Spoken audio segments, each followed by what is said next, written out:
Welcome to the classroom. Please like, share, and subscribe to our channel.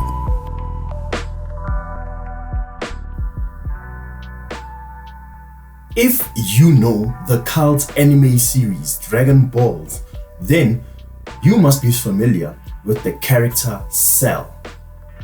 Well, he is one of my favorites. What do you think Cell has in common with EMS? The Grand Bazaar in Istanbul is said to be one of the oldest markets in the world.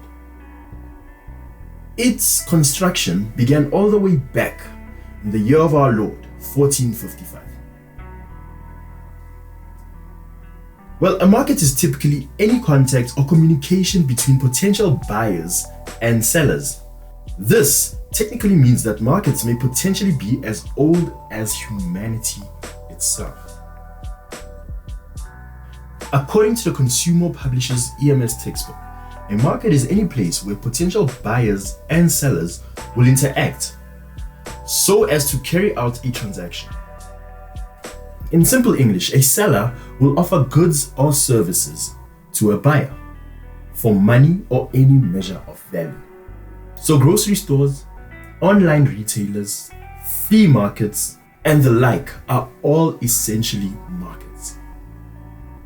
Typically, businesses will produce goods and services, and they will then sell these to consumers who may have needs or wants which they need to be satisfied. This is done in the pursuit of profit.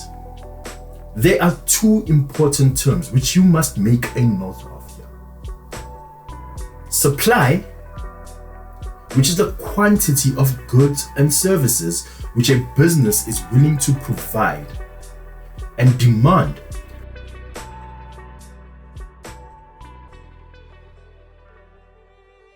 Demand is the economic term for the cumulative wants and desires of consumers as they relate to a particular good or service. Generally speaking, if all other factors remain constant, as demand increases for a good, so does the price of that good. Think of demand in the context of an auction. If only one person bids on the item being auctioned, the price does not move. But if a lot of people start bidding, the price goes up. The more people who want the item, the higher the price continues to go. There are a number of influences on demand. Population affects demand simply because more people create more wants. Consumer preferences also affect demand because as preferences change, people will want or not want certain goods. For instance, a company that sells snowshoes will experience a higher demand for them in the winter months than in the summer. One of the most obvious influences is price. Generally, an increase in price decreases demand, whereas a decrease in price increases demand.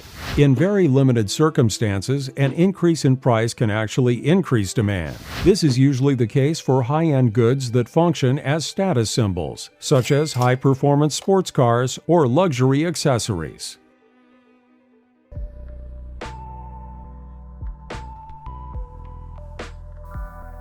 In any economy, the two major players would be households, which is a home, like yours and mine, and businesses, which produce goods and services. Households own the factors of production. Sell: capital, entrepreneurship, land, and labor. Economists will mostly look at two markets: the factor market, also known as the input market, which businesses use to produce goods and services, and the output market, where households buy these finished goods and services. From a household, an entrepreneur may rise. They may have money saved up to start a business. They will then look for land to rent or buy, so that they may have a location to operate their business from. And they will hire laborers from other households to work in their businesses. This example is an oversimplified form of what economists may describe as a factor market. This is the end of part 1. Thank you so much for watching. Part 2 will be up shortly, so stay tuned for that. If you haven't subscribed, please do so by clicking our subscribe button and turning on post notifications so you never miss out on a video.